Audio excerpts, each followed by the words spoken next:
The Kashmir files. Film ने आते ही अच्छा खासा बज़ बना दिया है और लोगों को काफ़ी ये फिल्म पसंद भी आ रही है।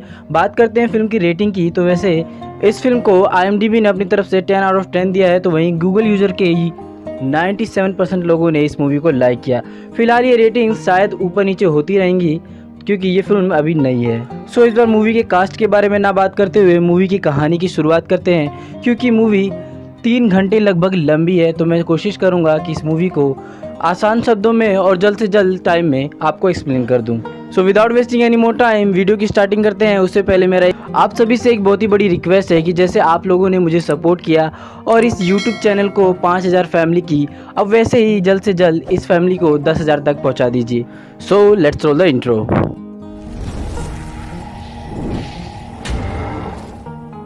मूवी की शुरुआत होती है कश्मीर से और समय होता है 1990 का।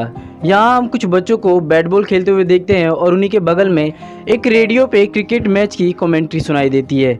इस कमेंट्री में सचिन का नाम लिया जाता है और इसी पर वहाँ खेल रहे 2 बच्चे शिवा और अब्दुल दोनों सचिन का नाम लेकर चिल्लाने लगते हैं। अब यहाँ पर कुछ 2-3 आदमी उनकी चिल्लाहट सुनकर वहाँ पर आ जाते हैं और वो उन्हें धमकाते हैं कि बोलो पाकिस्तान जिंदाबाद और हिंदुस्तान मुर्दाबाद, जिस पर वो सभी नहीं बोलते हैं तो वो उन्हें मारकर वहाँ से भगा देते हैं। अब इसके बाद अब्दुल और शिवा वहाँ से अपनी जान बचाकर आगे भागते हैं। वो एक कैबिनेट में जाके छुप जाते हैं।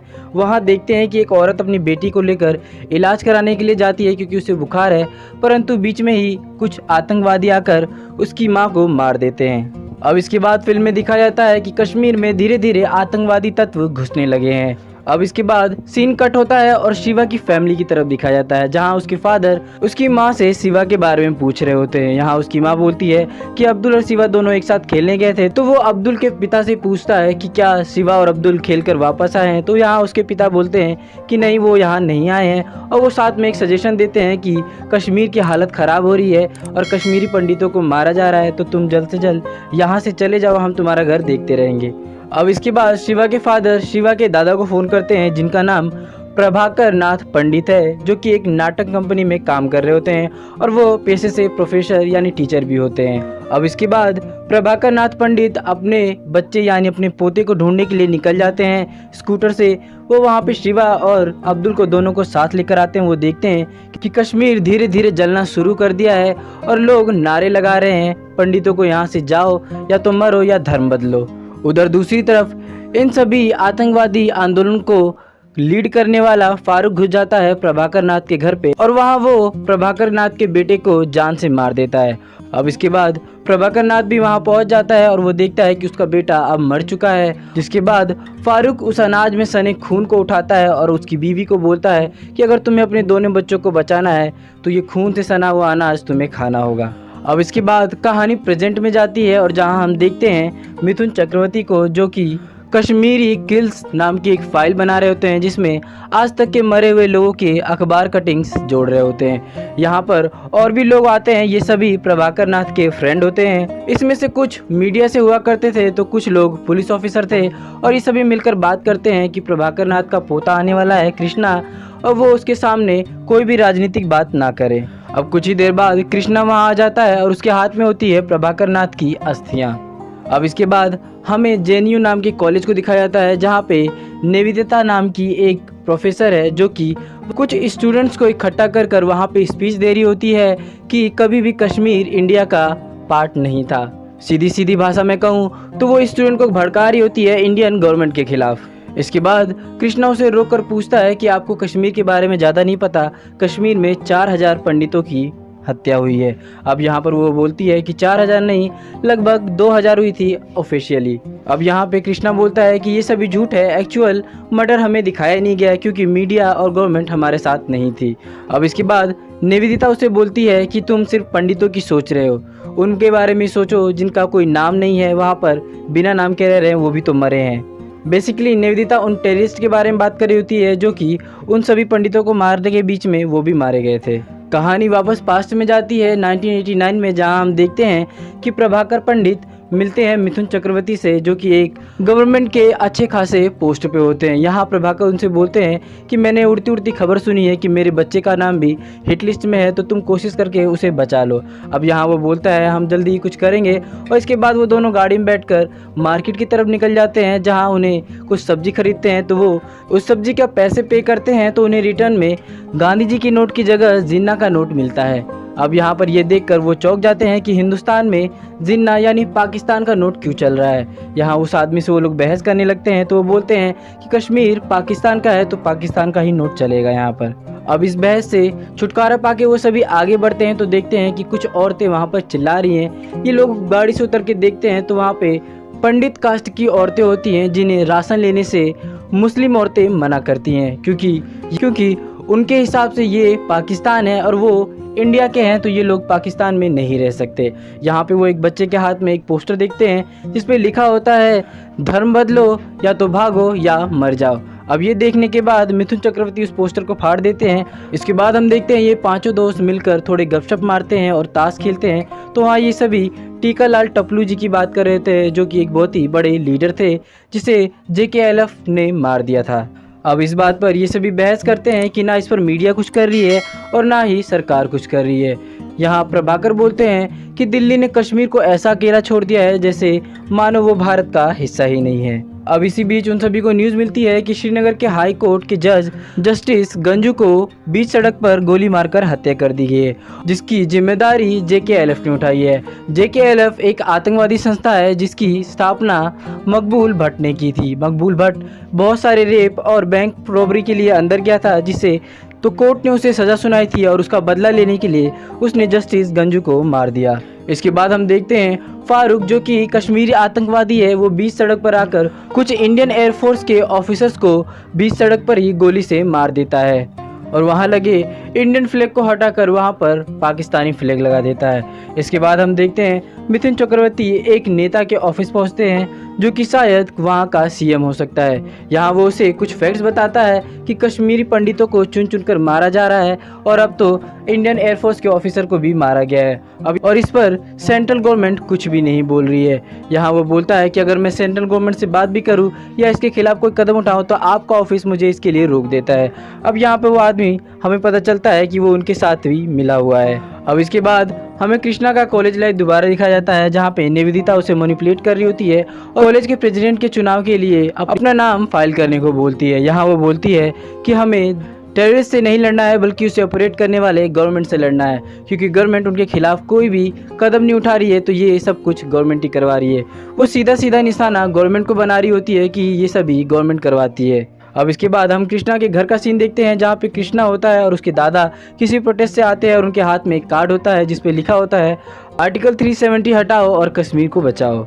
अब इसके बाद कृष्णा के दादा उस पर गुस्सा होते हैं, क्योंकि उन्होंने अखबार में पढ़ा है कि कृष्णा कॉलेज के प्रेसिडेंट के लिए खड़ा हो रहा है और वो नहीं चाहते कि कृष्णा पॉलिटिक्स में जाए, वो चाहते हैं कि कृष्णा सिर्फ पढ़े। अब कृष्णा के दिमाग में निवेदिता ने आतंकवाद को बेचारा बना के पेश किया था, जिसकी वजह से वो अपनों से भी लड़ जाता है और वो बोलता है कि वो भी सताए हुए हैं, तो इसलिए उन्होंने बंदूक उठाया है। अब कहानी वापस फिर से 1990 में जाती है, जहां हम देखते हैं कि प्रभाकर के बेटे को गोली मार चुके हैं और वो अभी भी थोड़ा जिंदा है। तो वो फ़ोन करता है हॉस्पिटल में और हमें हॉस्पिटल का सीन दिखाया जाता है, जहाँ पे प्रभाकर का दोस्त होता है और हॉस्पिटल का भी कुछ ऐसा ही हाल है, वहाँ पे भी लोग जख्मी पड़े हुए हैं। अब वहाँ पे वो डॉक्टर बोलता है मैं कुछ ही देर में आ रहा हूँ, तभी वहाँ पर आ जाते हैं आतंकवादी और वो हॉस्पिटल पे हमला कर देते हैं, जिसकी वजह से प्रभाकर का दोस्त वो डॉक्टर वहाँ नहीं पहुँच पाता है और प्रभाकर का बेटा मर जाता है।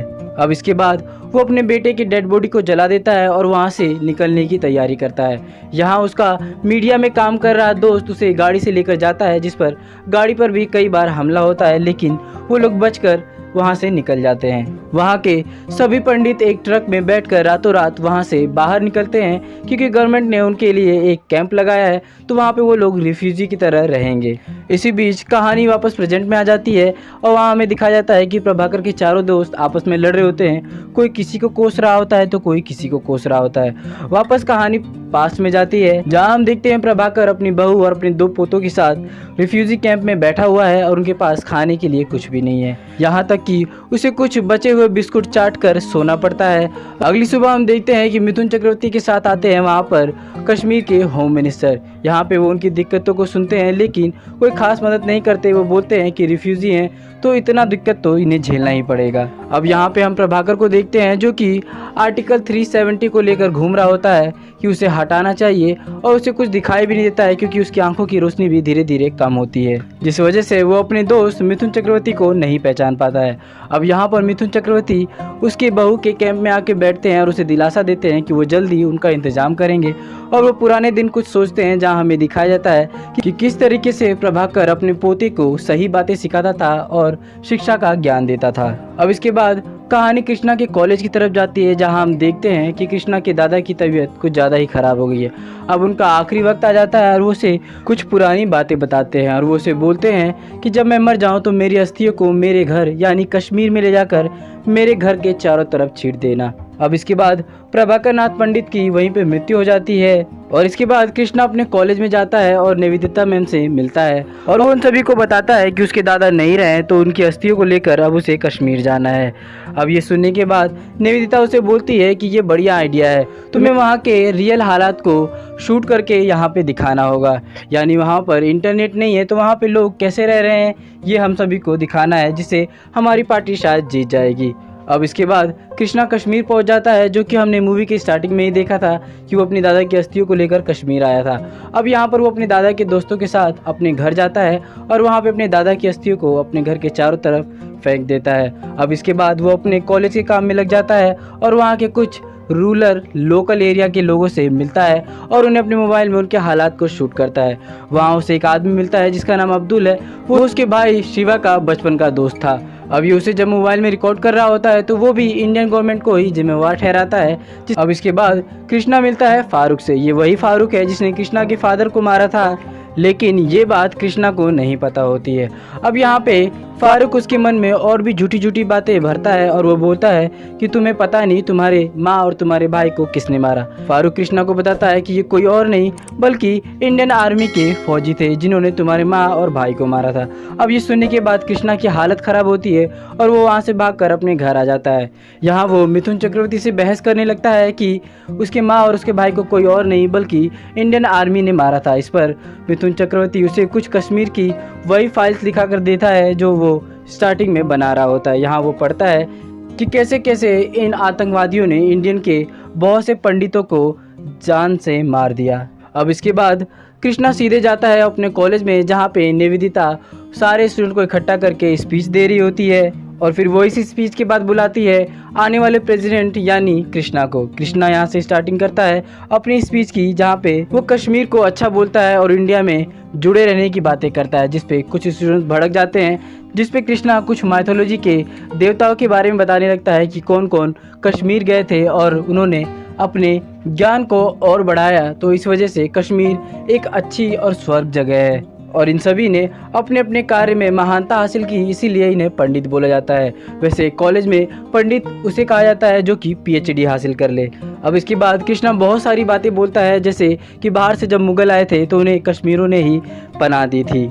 अब उसकी ये फैक्ट भरी बातें सुनने के बाद धीरे धीरे स्टूडेंट चुप होने लगते हैं और उसकी बातों को ध्यान से सुनने लगते हैं। अब इस बात पे निवेदिता मैम को गुस्सा आता है और वो उठकर वहाँ से जाने लगती हैं क्योंकि उनका प्लान धीरे धीरे फेल होता दिखाई देता है। अब जब वो जा रही होती तो कृष्णा उसे रोक लेता है और उसे एक इमोशनल स्पीच देता है कि जहाँ हम पैदा हुए, जिस ज़मीन पर हमने खेला कूदा है वो हमारी माँ है और हम अपनी माँ को कैसे इस तरीके से छोड़ सकते हैं। अब यहीं पे स्पीच खत्म होने के बाद हमें पास्ट में दिखाया जाता है कि किस तरीके से वो आतंकवादी फौजियों का ड्रेस पहनकर उन सभी पंडितों को एक तरफ बुलाते हैं, जिसमें रवि की माँ और उसका भाई शिवा भी होते हैं। यहाँ पे वो रवि को माँ को पकड़कर उसके कपड़े उतार देते हैं जिससे वो शर्मसार हो जाती है और जिसके बाद वो उन सभी पंडितों को सबक सिखाने के लिए उसे एक वुड कटर से वहीं पर जिंदा कटवा देते हैं। और ये सब करवाने वाला कोई और नहीं बल्कि वही फारूक होता है जो कि इंडियन आर्मी की ड्रेस पहनकर आया होता है। और अब इसके बाद रात के समय वो लगभग 24 या 23 पंडितों को, और जिसमें कृष्णा का भाई शिवा भी होता है, वो उन सभी को जिंदा ही गोली मार देता है। और यहीं पर ये फिल्म ख़त्म हो जाती है। सो अगर आपको ये फिल्म अच्छी लगे और मेरा इस वीडियो का एक्सप्लेनेशन अच्छा लगे तो प्लीज़ इस चैनल को सब्सक्राइब करें, वीडियो को लाइक करें और शेयर करें और कमेंट करें। तब तक के लिए बाय बाय। अब हमको मिलते हैं अगले वीडियो में।